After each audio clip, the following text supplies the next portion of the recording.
அமித்ஷா வந்துட்டு போனார், தமிழ்நாட்டுக்கு வந்துட்டு போனார். புதுக்கோட்டையிலும் திருச்சியிலையும் பேசியிருப்பாரு. அப்போ வந்துட்டு போனப்ப நயனா நாகேந்திரனை கூப்பிட்டு சொல்லியிருக்காரு, இன்னும் கட்சிகள் வந்து தேசிய ஜனநாயக கூட்டணியில் வந்து இருந்த கட்சியிலே ஒன்றும் உறுதிப்படுத்தாமல் இருக்கு, சில அட்வைசஸ் எல்லாம் கொடுத்துட்டு இருக்காரு. அதுக்கு வந்துட்டு போனதுக்கு பிறகுதான் இவங்க வந்து இது பண்றாங்க. இந்தியாவில் பாமக இருக்கு, அவருடைய நோக்கம் திமுக வீழ்த்து போறேன் அப்படின்றதான் சொல்லிட்டு இருக்காரு. அப்புறம் இன்னொரு பிரைமரி ஃபோர்ஸாக இருக்கக்கூடிய அதிமுக கூட்டணிக்கு வர்றது தான் அவருடைய நேச்சராக இருக்கும். இப்போ சீட்டு விஷயங்கள் தான் இப்போ பேசப்படுறதாக சொல்கிறாங்க. 17 முதல்ல போன 21 நாடாளுமன்ற தேர்தலில் 25 சீட்டும் ப்ளஸ் ஒரு ராஜ்யசபாவும் கொடுத்தாங்க.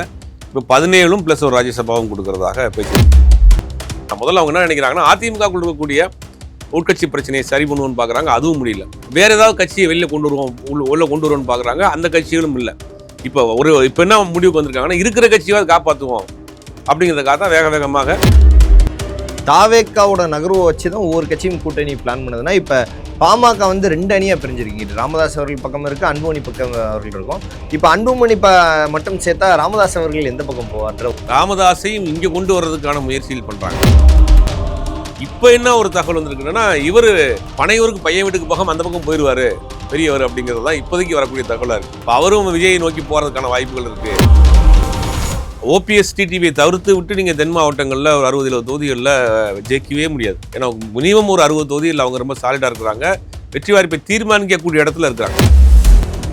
அவங்க தாவேக்காவோட ஆல்மோஸ்ட் முடிச்சுட்டாங்க, ஆல்மோஸ்ட் 99% முடிச்சு. டிடிவி ஓபிஎஸ் 2 டிடிவி ஓபிஎஸ் எல்லாம் முடிச்சிட்டாங்க. செங்கோட்டைன்னு இவங்க அணியில் இருந்தவங்க தான், முதல்ல செங்கோட்டைன்னு இவங்க தான் அனுப்பியிருக்காங்க. நயனா நாகேந்திரன் தேர்தல் நெருங்குவதற்கு முன்னாடி மாற்றப்படுவாரா? மாற்றுவதற்கான வாய்ப்புகள் அதிகம் இருக்குது. ஆனால் அதில் ஒரு சிக்கல் இருக்குன்னா, அதே சமூகத்தில் ஒன்று ரீப்ளேஸ் பண்ணணும். இப்போ அது ஒரு சிக்கல் இருக்குங்க. இந்த தேர்தலை பொறுத்த வரைக்கும் தாவேக்காங்கிறது ஒரு எல்லாருக்குமே ஒரு முக்கியமான ஒரு ஃபேக்டரை பார்க்கப்படுது. அதை வச்சு தான் சீட் வாங்குறாங்க, அதை வச்சு தான் உள்ளே கொண்டு வர்றாங்க, அதை வச்சு தான் வெளியில் போகிறாங்க, அதை வச்சு தான் கேம் ப்ளே பண்ணுறாங்க. அப்போ இது ஒரு முக்கியமான விஷயமா இருக்குது. இப்போ அன்புமணியை உள்ளே கொண்டு வந்ததுக்கும் இதுதான் காரணம் அப்படிங்கிறாங்க. தமிழ் நேயர்கள் அனைவருக்கும் வணக்கம். இன்றைய நமது நேர்காணல் நம்முடன் இணைந்திருப்பவர் பத்திரிகையாளர் ஜுபேர் அவர்கள். சார் வணக்கம். வணக்கம். அதிமுக பாமக தொகுதி பங்கீடே சுமூகமாக முடிஞ்சென்ற அளவுக்கு பேச ஆரம்பிச்சிட்டாங்க. அதிமுக பாமக கூட்டணி எதிர்பார்த்த ஒன்றா இல்லை எதிர்பார்க்காத ஒன்றா? இல்லை, எதிர்பார்த்தது தான். அது ஆல்ரெடி தேசிய ஜனநாயக கூட்டணி இந்தியாவில் பாமக இருக்குது, அவருடைய நோக்கம் திமுக வீழ்த்து போகிறேன் அப்படின்றதான் சொல்லிட்டு இருக்காரு. அப்படின்னா இன்னொரு பிரைமரி ஃபோர்ஸாக இருக்கக்கூடிய அதிமுக கூட்டணிக்கு வர்றது தான் அவருடைய நேச்சராக இருக்கும். இப்போ தேசிய ஜனநாயக கூட்டணியில் பாஜக தான் எல்லாத்தையும் கோஆர்டினேட் பண்ணுது. அப்போ அவங்க வந்து ஆல்ரெடி திட்டமிட்டது தான், அது வந்து இப்போ உறுதிப்படுத்தியிருக்கிறாங்க, அவ்வளோதான். இப்போ ஆல்ரெடி இருந்த கட்சியை அதிமுக வந்ததுக்கு பிறகு உறுதிப்படுத்தியிருக்கிறாங்க. இப்போ சீட்டு விஷயங்கள் தான் இப்போ பேசப்படுறதாக சொல்கிறாங்க. 17 முதல்ல போன 21 நாடாளுமன்ற தேர்தலில் 25 சீட்டும் ப்ளஸ் ஒரு ராஜ்யசபாவும் கொடுத்தாங்க. இப்போ 17 ப்ளஸ் ஒரு ராஜ்யசபாவும் கொடுக்கறதாக பேசியிருக்காங்க. ராஜ்யசபா அவருடைய பதவிக்காலம் முடிய போகுது. அப்போ அதெல்லாம் கால்குலேட் பண்ணி தான் பேசியிருக்காங்க. இதுக்கு பின்னாடி என்ன நடந்திருக்கு, ஏன் இவ்வளோ வேகமாக அவசரமாக திடீர்னு இந்த சந்திப்பு நடந்தது என்னங்கிற ரொம்ப சுவாரஸ்யமான செய்திகள்லாம் சொல்கிறாங்க. அமித்ஷா வந்துட்டு போனார், தமிழ்நாட்டுக்கு வந்துட்டு போனார். புதுக்கோட்டையிலும் திருச்சியிலையும் பேசியிருப்பார். அப்போ வந்துட்டு போனப்போ நயனா நாகேந்திரனை கூப்பிட்டு சொல்லியிருக்காரு, இன்னும் கட்சிகள் வந்து தேசிய ஜனநாயக கூட்டணியில் வந்து இருந்த கட்சியிலே ஒன்றும் உறுதிப்படுத்தாமல் இருக்குது, இதே மாதிரி நிலைமையில் போகிறப்ப நமக்கு கொஞ்சம் கஷ்டம் தான், அதனால் கொஞ்சம் சீக்கிரம் வந்து இது பண்ணுங்கிற மாதிரி சில அட்வைசஸ் எல்லாம் கொடுத்துட்டு போயிருக்காரு. அதுக்கு வந்துட்டு போனதுக்கு பிறகு தான் இவங்க வந்து இது பண்ணுறாங்க. இன்றைக்கி மதியம் வந்து டெல்லி போகிறார் எடப்பாடி பழனிசாமி, அதிமுக நிர்வாகிகள் டெல்லி போகிறாங்க. இந்த சந்திப்பை, இந்த கூட்டணி உறுதியை அங்கே வந்து அவங்க பாஸ் பண்ண போகிறாங்க. அவங்க சொல்லி தான் பண்ணியிருக்காங்க. இதில் என்ன நடந்திருக்கு அப்படின்னா, அன்புமணிக்கு ஒரு தாவேக்கா மீது ஒரு சின்ன ஒரு காதல், அந்த பக்கம் தாவிருவமானு. ஏன்னா சமீபத்தில் பார்த்தீங்கன்னா இந்த இடஒதுக்கீடு எதிரான ஒரு போராட்டத்தை பண்ணாங்க. இப்போ பாமகவினுடைய நிர்வாகம் இருக்கக்கூடிய அட்வொகேட் பாலு என்ன பண்ணுறாரு, நேரடியாக போய் அழைப்பு கொடுக்குறாரு. ஆமாம், தாவேக்காவுக்கு அழைப்பு கொடுக்குறாரு. நேரம் இப்போ பனையூர் அவருடைய கட்சி ஆஃபீஸ்க்கே போகிறாரு. அப்போ அங்கே போகலாமாங்கிற ஒரு ஆசிலேஷனில் இருந்ததாக சொல்கிறாங்க. இது தெரிஞ்சு தான் என்ன பண்ணுறாங்கன்னா, இப்போ இத்தனை கட்சி இருக்குது இல்லையா, தேமுதிக இருக்குது, தேமுதிக ஆல்ரெடி அதிமுக கூட்டணியிலே இருக்குது, ஏன் அதை ஒன்றும் கன்ஃபார்ம் பண்ணல? ஏசி சண்முகம் என்டிஏலே இருக்கிறார், ஒன்றும் அவரை கன்ஃபார்ம் பண்ணல. பாரிவேந்தர் என்டிஏல இருக்காரு, ஒன்றும் கன்ஃபார்ம் பண்ணல. ஜான் பண்ணினில் இவரை மட்டும் ஏன் இப்போ உடனே அவசரமாக கன்ஃபார்ம் பண்ணுறாங்க அப்படின்னா, இவர் வேறு பக்கம் பச்சி பறக்கிறதுக்கான ஏற்பாடுகள் நடந்துட்டு இருக்குங்கிறது தெரிஞ்சு தான் சரி இதை விட்டுற வேண்டாம். முதல்ல அவங்க என்ன நினைக்கிறாங்கன்னா, அதிமுக கொடுக்கக்கூடிய உட்கட்சி பிரச்சனையை சரி பண்ணுவோன்னு பார்க்குறாங்க, அதுவும் முடியல. அப்புறம் வேறு ஏதாவது கட்சியை வெளியில் கொண்டு வருவோம், உள்ள கொண்டு வருவோன்னு பார்க்குறாங்க, அந்த கட்சிகளும் இல்லை. இப்போ என்ன முடிவுக்கு வந்திருக்காங்கன்னா, இருக்கிற கட்சியாவது காப்பாற்றுவோம் அப்படிங்கிறதுக்காக தான் வேகமாக அங்கே மேலிடத்துலேருந்து டெல்லியிலேருந்து வரக்கூடிய அசைன்மெண்ட்டை தான் இவங்க வந்து 2 பேரும் சேர்ந்து பேசிட்டு கன்ஃபார்ம் பண்ணிட்டு வாங்க அப்படின்னு சொன்னதுக்கு பிறகு தான் நீங்கள் சந்திச்சுட்டு ஒரு மத்தியானம் டெல்லிட்டு போய் நீங்கள் சொன்ன மாதிரி சந்திச்சுட்டேன், சொல்லதெல்லாம் பேசி முடிச்சிட்டோம் அப்படின்னு சொல்கிறதுக்கு போயிருக்கிறாரு. அவ்வளோதான். இதில் வந்து எதிர்பார்க்கப்பட்ட ஒன்று தான். இடையில ஒரு ஆசிலேஷன் இருந்ததுனால தான். இப்போ எப்படி அதிமுக வந்து 6 மாதத்துக்கு முன்னாடி கூட்டணி கன்ஃபார்ம் பண்ணாங்க. அதிமுக வந்து பண்ண வேண்டிய அவசியம் என்ன இருக்குது? அதுவும் எந்த அவசியமே. அது அவரும் தாவேகாவுக்கு போகிறதுக்கான பேச்சுவார்த்தை நடந்தது. 70 சீட்டு, துணை முதலமைச்சர், 2 அமைச்சருங்கிற மாதிரி பேச்சுவார்த்தை நடந்து ஒரு முறை நேருக்கு நேர நடந்ததாகவும் ஒரு தகவல் சொல்கிறாங்க. எடப்பாடி பழனிசாமியும் விஜயும் நேருக்கு நேராக சந்தித்ததாக ஒரு தகவல் சொல்கிறாங்க. இந்த தேர்தலை பொறுத்த வரைக்கும் தாவேகாங்கிறது ஒரு எல்லாருக்குமே ஒரு முக்கியமான ஒரு ஃபேக்டரை பார்க்கப்படுது. அதை வச்சு தான் சீட் வாங்குறாங்க, அதை வச்சு தான் உள்ளே கொண்டு வர்றாங்க, அதை வச்சு தான் வெளியில் போகிறாங்க. ஆளுங்கட்சியில் காங்கிரஸே அதை வச்சு தான் கேம் ப்ளே பண்ணுறாங்க. அப்போ இது ஒரு முக்கியமான விஷயமா இருக்குது. இப்போ அன்புமணியை உள்ளே கொண்டு வந்ததுக்கும் இதுதான் காரணம் அப்படிங்கிறாங்க. தாவேக்காவோட நகர்வை வச்சு தான் ஒவ்வொரு கட்சியும் கூட்டணி பிளான் பண்ணுதுன்னா, இப்போ பாமக வந்து 2 அணியாக பிரிஞ்சிருக்கீங்க. ராமதாஸ் அவர்கள் பக்கம் இருக்குது, அன்புமணி பக்கம் அவர்கள் இருக்கும். இப்போ அன்புமணி மட்டும் சேர்த்தா ராமதாஸ் அவர்கள் எந்த பக்கம் போவார்ன்ற ராமதாஸையும் இங்கே கொண்டு வர்றதுக்கான முயற்சிகள் பண்ணுறாங்க. இது ராமதாஸ் அவர்கள் என்டிஏவில் கொண்டு வர்றதுக்காக. அதனால தான் ஒரு 7 சீட்டை வந்து ஹோல்டில் வச்சுருக்காங்க. ஆல்ரெடி 25 கொடுத்தாங்க. இப்போ அதை வந்து 17 தான் கொடுத்துருக்காங்க. அதை வந்து ஒரு 5, 6 அவங்களுக்கு கொடுக்கலாம், அவர் தரப்பு ஆதரவாளர்களுக்கு அப்படிங்கிற மாதிரி அதில் ஹோல்டில் வச்சுருக்காங்க. அவர் தானே சார் உண்மையான பாமக? இல்லை, ஆனால் வந்து பாமகன்னு தேர்தல் ஆணையம் வந்துடைய அதிகாரிக்கப்பட்ட கட்சி அப்படின்னா பாமக இவர் அன்புமணி கையில் தான் இருக்குது. அவர் கையில் ஒன்றும் இது இல்லை, வழக்கு நீதிமன்றத்தில் இருக்குது. அப்போ அவரையும் உள்ளே கொண்டு வந்தால் தான் பலமாக இருக்கும். இப்போ பாமகவை பொறுத்தவரைக்கும் 2 பிளவாக இருக்குது. வன்னியர் சங்கம் முழுவதும் டாக்டர் ராமதாஸ் பக்கம் முன்னாடி இருக்கிறாங்க. இந்த பக்கம் பார்க்குறப்ப கட்சி வந்து இவர் கையில் இருக்குது. இதுவே கட்சிக்கு ஒரு பிளவு. இதுக்கடையில் குரு அவர்களுடைய மகள் ஒரு கட்சி ஆரம்பிச்சிருக்காங்க. அவங்களும் ஒரு குறிப்பிட்ட ஓட்டை பிரிப்பாங்க. வேல்முருகன் இருக்கார், அவரும் அதே சமூகத்தை சேர்ந்தவர் தான், அதே பகுதியை சேர்ந்தவர், அவரும் ஒரு குறிப்பிட்ட ஓட்டை பிரிப்பார். அப்படிங்கும் போது இது ஒன்றும் கொஞ்சம் பலகீனமாக தான் போயிட்டே இருக்கும். அப்போ அதை கொண்டு வர்றதுக்கு முயற்சி பண்ணுறாங்க. இப்போ என்ன ஒரு தகவல் வந்திருக்குன்னா, இவர் பனையூருக்கு பையன் வீட்டுக்கு போகாமல் அந்த பக்கம் போயிடுவார் பெரியவர் அப்படிங்கிறது தான் இப்போதைக்கு வரக்கூடிய தகவலாக இருக்குது. இப்போ அவரும் விஜயை நோக்கி போகிறதுக்கான வாய்ப்புகள் இருக்குது. ராமதாஸ் அவர்கள் ஏன்னா திமுக கூட்டணிக்கு வர்றதுக்கு அதில் சிக்கல் இருக்குது. ஏன்னா இங்கே சீட்டுமே இங்கே ஒரு ஓவர்ஃப்ளோவாக போயிட்டுருக்கு. ஆல்ரெடி பயங்கர ஓவர்ஃப்ளோவாக போயிட்டுருக்கு. ரெண்டாவது விசிகா அங்கே ஒரு விசிகாவை இழந்து டாக்டரை கூட்டு வர மாட்டாங்க. அதை வந்து காம்ப்ரமைஸ் திமுக பண்ணிக்கிறாரு. விசிகாவுக்கு இன்றைக்கி ஒரு கோர் ஓட் பேங்க் இருக்குது. தமிழகம் முழுவதும் நிறைய பெரிய வலுவான ஒரு இயக்கமாக 3வது பெரிய கட்சியாக இருக்குது. அப்போ திமுக விசிகாவை கைவிட்டுட்டு ராமதாஸை எடுக்க மாட்டாங்க. அப்படின்னா அவருடைய ஆப்ஷனாக வந்து விஜயா தான் இருக்கிறதுக்கான வாய்ப்பு இருக்குது. என்டிஏ கூட்டணி அறிவிச்ச நாள்லேருந்து அப்படி அமைதியாக படுத்தமைக்கு தான் போயிட்டு இருந்துச்சு. பாமக சேர்க்கை ஏன்னா இனிமேல் தான் அடுத்தடுத்து கட்சிகள் வர ஆரம்பிக்கும். ஜனவரி பொங்கல் வரப்போகுது. அடுத்த கட்டமாக என்டிஏ கூட்டணி வளருதுன்னு சொல்லலாமா? இல்லை, வளர்றதுக்கான வாய்ப்பு இல்லை. இருக்கிற கூட்டணியை காப்பாற்றிக்கிறதுக்கு தான் முயற்சி பண்ணுறாங்க. அந்த 2019 அந்த கூட்டணியை கொண்டு வரலான்னு பார்க்குறாங்களா? 2019 கூட்டணி வர்றதுக்கான வாய்ப்பு இல்லை. ஏன்னா தேமுதிகவை பொறுத்த வரைக்கும் இப்போ ராஜ்யசபா சீட்டு இவருக்கு தரதாக சொன்னதுனால அவங்க வந்து ட்ரிகர் ஆகுவாங்க, எங்களுக்கு சொல்லி ஏமாற்றிட்டீங்க அப்படின்னு. தேமுதிகவை பொறுத்த வரைக்கும் இப்போ வரைக்கும் அவங்க வந்து 2வது ஆப்ஷனாக தான் வச்சுருக்கிறேன்றாங்க. ஏன்னா அந்த பொங்கல் கழிச்சு தான் அவங்க தேர்தலில் நாங்கள் எங்களுடைய நிலைப்பாட்டை சொல்ல போகிறோம்ன்றாங்க. அதுக்கு பொங்கல் கழிச்சு தான் இருக்கும். மேக்ஸிமம் அவங்க உள்ளே கொண்டு வர்றதுக்கு தான் அவங்க முயற்சி பண்ணுறாங்க. என்டிஏவில் கூட்டு வர்றதுக்காக தான் இல்லை காம்ப்ரமைஸ்லாம் பண்ணி கொண்டு வந்துடுவாங்க. அதுவும் வர்றதுக்கான வாய்ப்பு இருக்குது. என்டிஏவில் பார்த்தீங்கன்னா அதிகபட்சமாக தேமுதிக, அப்புறம் பாமக, அப்புறம் ஏசி சண்முகம், புதிய கட்சி, அப்புறம் பாரிவேந்தருடைய இந்திய ஜனநாயகம், இந்த மாதிரியான கட்சிகள் மட்டும்தான் பழைய 2019 இருக்கக்கூடிய அதே கூட்டணியை தான் இருக்கும். வேறு புதிய கூட்டணியாக வர்றதுக்கான வாய்ப்பு இல்லை. இதில் அதிமுகக்குள்ள ஒரு பிளவு, அதிமுக நிர்வாகிகள் வெளியேற்றோம், பாமக 2 பிளவு, இதெல்லாம் இருக்குது. இதெல்லாம் சரி பண்ணணும்ல. இப்போ என்னென்னா ஓபிஎஸ் டிடிவியை தவிர்த்து விட்டு நீங்கள் தென் மாவட்டங்களில் ஒரு 60-70 தொகுதிகளில் ஜெயிக்கவே முடியாது. ஏன்னா மினிமம் ஒரு 60 தொகுதியில் அவங்க ரொம்ப சாலிடாக இருக்கிறாங்க. வெற்றி வாய்ப்பை தீர்மானிக்கக்கூடிய இடத்துல இருக்கிறாங்க. உடைப்பாங்க, அப்படியே ஓட்டை அவங்க சாலிடாக உடைப்பாங்க. இப்போ உதாரணத்துக்கு நாடாளுமன்ற தேர்தலில் 3 லட்சம் ஓட்டு வாங்கியிருக்காரு. பலாப்பழ சின்னத்தில் 3 லட்சம் ஓட்டு. பன்னீர்செல்வம்னே 10 பேர் பாட்டினாங்க. பலாப்பழ சைஸ் மாறியே ஒரு 2-3 பழத்தை பாட்டினாங்க. அப்படி இருந்து 3 லட்சம் ஓட்டு. குக்கரில் தேனியில் வந்து கிட்டத்தட்ட 2 லட்சம் மேலே தான் வாங்கியிருக்கிறாரு.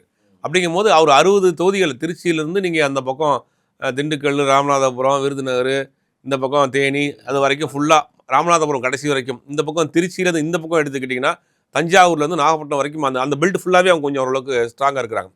அப்போ அவங்க வெற்றி வாய்ப்பை தீர்மானிக்கக்கூடிய இடத்துல இருக்கிறாங்க. இப்போ அவங்க வந்து வர்றதுக்கான வாய்ப்பே இல்லை. 2 பேருமே கதவை மூடிட்டாங்க. என்டிஏ கூட்டணி 100% வர்றதுக்கு வாய்ப்பு. அது ஒன்று சொன்னாங்களே, எடப்பாடி பக்கம் தான் போக மாட்டாங்க, என்டிஏ கூட்டணிக்குள்ளே இருப்பாங்கன்ற மாதிரி. நேற்று டிடிவி தினகரன் ரொம்ப தெளிவான ஒரு ஸ்டேட்மெண்ட் கொடுத்துருக்காரு பத்திரிகா சந்திப்பில். மதவாதத்தை வைத்து அரசியல் செய்கிறவர்களுக்கு இங்கே இடம் கிடையாது, அப்படி இப்படின்னு கடுமையாக துரோகிகளுக்கும் எதிரிகளுக்கும் இங்கே இடம் கிடையாதுன்ற மாதிரி ரொம்ப தெளிவாக பண்ணிட்டாரு. அவங்க தாவேக்காவோட ஆல்மோஸ்ட் முடிச்சிட்டாங்க. ஆல்மோஸ்ட் 99% முடிச்சு. டிடிவி ஓபிஎஸ் 2 டிடிவி ஓபிஎஸ் எல்லாம் முடிச்சிட்டாங்க. செங்கோட்டைன்னு இவங்க அணியில் இருந்தவங்க தான். முதல்ல செங்கோட்டைன்னு இவங்க தான் அனுப்பியிருக்காங்க. போய் நீங்கள் சூழல் பாருங்கள், சின்ன பிள்ளைய ஆற்றுல இறக்கி விடுற மாதிரி இறக்கி விட்டு செங்கோட்டையை அனுப்பிச்சி விட்டு எல்லாத்தையும் அவங்க தான் பண்ணியிருக்காங்க. அந்த கூட்டணிக்கு அவங்க போகிறதுக்கான ஆல்மோஸ்ட் அவங்க முடிச்சுட்டாங்க, வெளியில் சொல்லாமல் இருக்கிறாங்க, அவ்வளோதான்.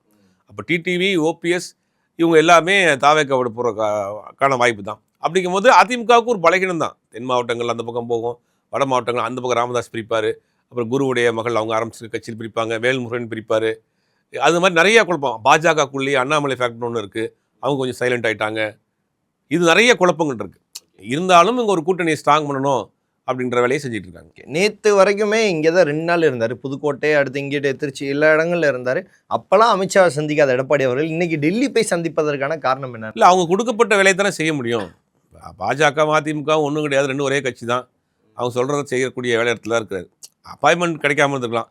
ஒருவேளை எடப்பாடி அவர்களுக்கு அப்பாயின்மெண்ட் கொடுக்கும். ஆமாம், இந்தியாவோட உள்துறை அமைச்சருங்க அவர். இன்னைக்கு இந்த கூட்டணி ஏதாவது சந்திச்சா ஏதாவது பேசணும்ல. அதே நிலைமையிலேயே நீங்கள் நானும் வணக்கம் வணக்கம்னு சொல்லிட்டு இருந்தால் என்ன செய்ய முடியும்? ஏதாவது நடந்தாலும் பேச முடியும். அப்போ நீங்கள் கூட்டணி கன்ஃபார்ம் பண்ணிட்டு வாங்கன்னு போயிருப்பார். அவங்களுக்கு ஒரு அசைன்மெண்ட் கொடுத்துட்டு போயிருப்பார். இதை நீங்கள் கூட்டணி கன்ஃபார்ம் பண்ணிட்டு இருக்கிற பிரச்சனைலாம் முடிச்சுட்டு வாங்கன்னு போயிருப்பார். சும்மா பார்த்து என்ன செய்ய முடியும்? அப்போ இவர் கூட்டணியை இப்போ நான் பேச பார்த்து நடத்துகிறேன், நீங்கள் சொல்கிறது மாதிரி நாங்கள் பேசுகிறேன், கன்ஃபார்ம் பண்ணிட்டேன், இன்னைக்கு காலையில் நீங்கள் மத்தியானம் ஃப்ளைட் அவருக்கு காலையில் பேசுகிறார். அப்போ நீங்கள் சொன்ன வேலையெல்லாம் செஞ்சு முடிச்சுன்றதை போய் அங்கே ரிப்போர்ட் பண்ணுறதுக்கு தான் போயிருக்கார். அவ்வளோதான், அப்படி தான் பார்க்கணும்.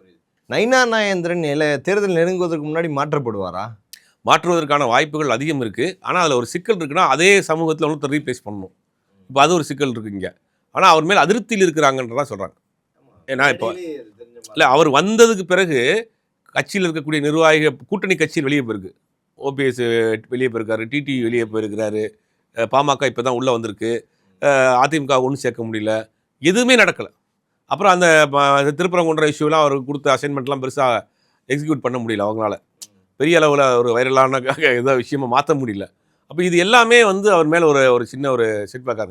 இப்போ ஒவ்வொரு தேர்தலையும் ஏதாவது ஒரு இஷ்யூவை வச்சு தான் பண்ணுவாங்க. நீங்கள் நாடாளுமன்ற தேர்தலில் பார்த்தீங்கன்னா போதைப்பொருள் நடமாட்டம் இருக்காங்க, அதிமுக ஆளுகளுக்கே தொடர்பு இருக்குது அப்படிங்கிற ஒரு பெரிய பிரபகண்டா பண்ணாங்க. அப்புறம் ஒரிசாவில் போனீங்கன்னா அந்த பூரி ஜெகநாதர் கோயில் சாவியை ஒருத்தர் தான் தமிழர் தான் இருக்குது அப்படின்னு பண்ணுவாங்க. ஒவ்வொரு மாநிலத்திலும் தேர்தல் நடக்கிறப்ப ஒரு இஷ்யூவை கையில் எடுப்பாங்க. இந்த தேர்தலில் அவங்க எடுத்துருக்கக்கூடிய இஷ்யூ திருப்பரங்குன்றம். அதை சரியாக அவர் எக்ஸிக்யூட் பண்ணலை அப்படிங்கிற அளவுக்கு தான் அவர் மேலே ஒரு இது இருக்குது. ஆனால் அவரை ரீப்ளேஸ் பண்ணிவிட்டு இன்னொருத்தரை கொண்டு வந்து அதே கம்யூனிட்டியில் வைக்கிறதுக்கு இப்போ அங்கே ஆள் இல்லை. அதனால் 3 மாதத்துக்கு முன்னாடி ஒரு மாநிலத்தினுடைய தலைவரை மாற்றுவதற்கான வாய்ப்புகள் குறைவு. ஆனால் அவர் மேல் ஒரு அதிருப்தியில் இருக்காங்கிறதா உண்மை. ஏன்னா மேடையிலே அது வெளிப்பட்ட மாதிரி இருந்துச்சு. அவர் அரே பாய் டிரான்ஸ்லேட் அப்படின்னு சொல்லி முடிச்சு விட்டாரு. மேடைகளில் அதை வெளிப்படுத்தக்கூடிய காரணம் என்னன்றது தான் இங்கே. இல்லை, தேசிய கட்சிகள் எல்லா இடத்துலையும் அப்படி தான் இருக்கும். தேசிய கட்சிகளில் அந்த கட்சி நிர்வாகிகள் அப்படி தான் ட்ரீட் பண்ணுறாங்க. அது ஒருபடி இன்றைக்கி மேலேயே போய் பார்க்க வேண்டியதாக இருக்குது. தமிழ்நாட்டில் அமைச்சராக இருந்தவர், அவருக்குன்னு ஒரு செல்வாக்குள்ள ஒரு நபர், அவருக்கே இந்த நிலைமை தான் உள்ள அப்படிங்கிறது தான் பார்க்குறது. எல்லா தேசிய கட்சிகளில் பெரும்பாலும் அப்படி தான் இருக்கும். அது இப்போ அதிமுக பாஜக அடுத்த கட்டமாக எந்தெந்த இதில் கூட்டணிகள்லாம் உறுதிப்படுத்தப்படுவாங்க? ஏன்னா தேமுதிகன்றது ஒரு கேள்வியாக இருக்குது. ஏன்னா இந்த சைடு திமுக பயங்கர கூட்டணியோட இருக்குது, இந்த சைடு தாவேக்கா இருக்குது. வேற யாரெல்லாம் இவங்க கூட்டணி கணக்கு? மீதி யாருமே முரண்டு பிடிக்கக்கூடிய ஆட்கள் கிடையாது. இப்போ ஜான் பாண்டியனோ, கிருஷ்ணசாமியோ, ஏசி சண்முகமோ, பாரிவேந்தரோ இவங்கெல்லாம் பேசி சமாளித்து உடனே முடிவு பண்ண வேண்டிய, ஒரே நாளில் முடிச்சிட வேண்டிய விஷயம் தான். இது சிக்கல் யாருன்னா தேமுதிக தான். இப்போ அடுத்த கட்டமான கையெழுத்து தேமுதிகவோட தான் இருக்கும். உள்ளே கொண்டு வரதாக இருந்தாங்கன்னா தேமுதிகவோட தான் பண்ணுவாங்க. ஏன்னா அவங்க தான் இப்போ நிறைய டிமாண்ட்ஸ் வச்சுருக்காங்க. ஏற்கனவே போட்டு இந்த 6 சீட்டு 7 சீட்டுன்றதுக்கு பயங்கரமாக கொதிச்சு எழுந்து உங்கள் கட்சியே வழங்காதோ அப்படின்ற மாதிரி அவங்க கொதிச்சுட்டாங்க.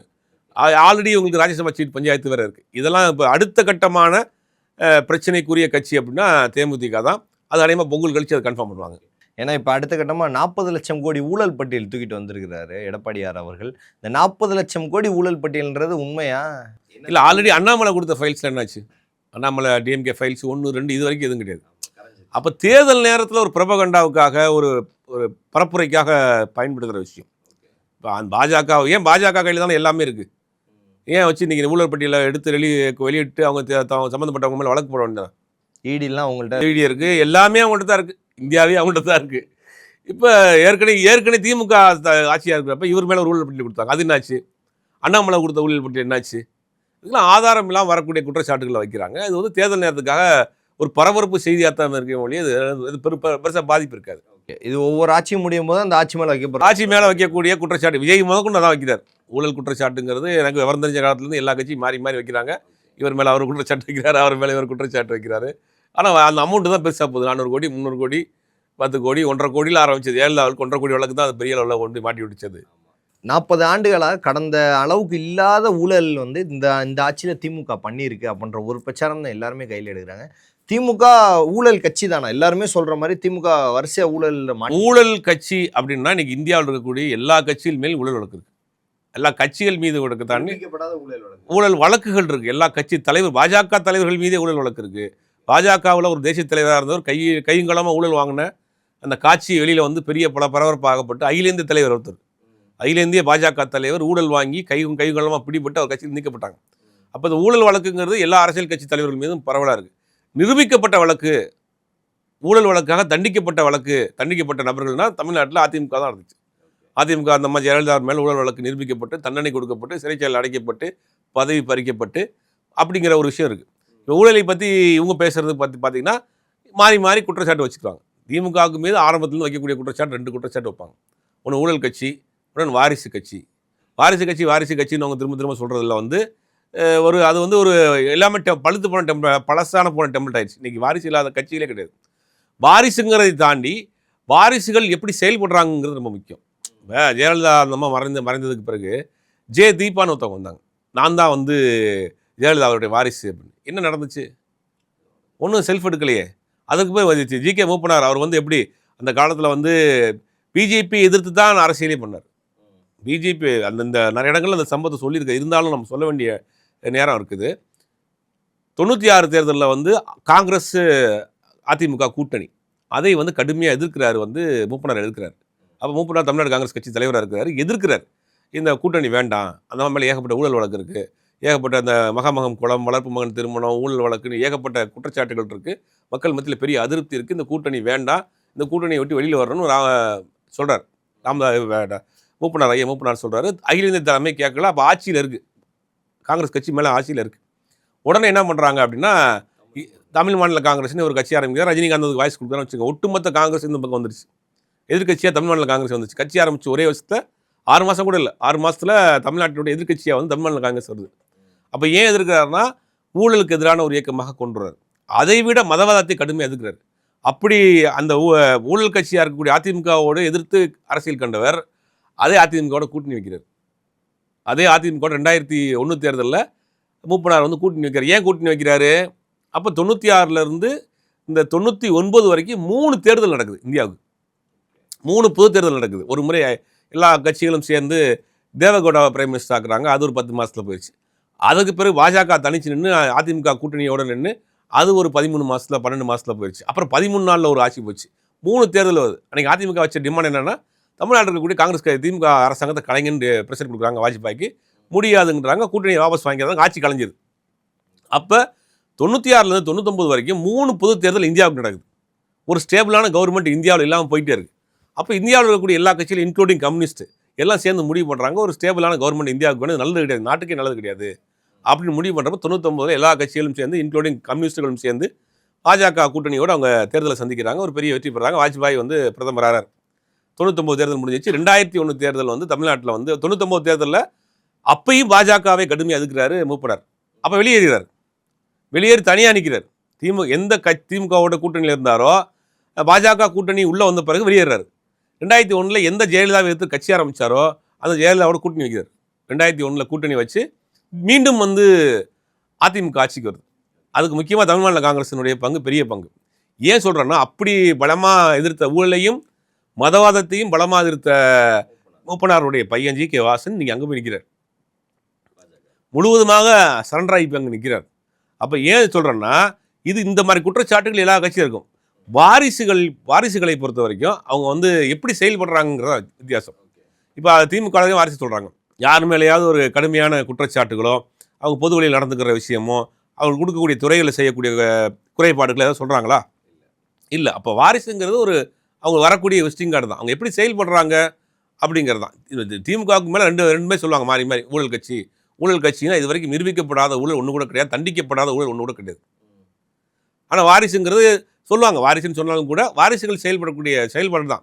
இப்போ நீங்கள் இருக்கக்கூடிய முதலமைச்சர் எடுத்துக்கிட்டிங்கன்னா கிட்டத்தட்ட 40-50 வருஷம் ஒரு பெரிய ட்ராவலுக்கு பிறகு தான் அவர் முதலமைச்சராக இருக்கார். அது திமுக ஆட்சிக்கே வராது, இவருக்கு கட்டம் சரியில்லை, இவர் கலைஞர் மாதிரி எழுத வராது, கலைஞர் மாதிரி பேச வராது, இவருக்கு திறமை இல்லை, இவர் அவ்வளோதான்னாங்க.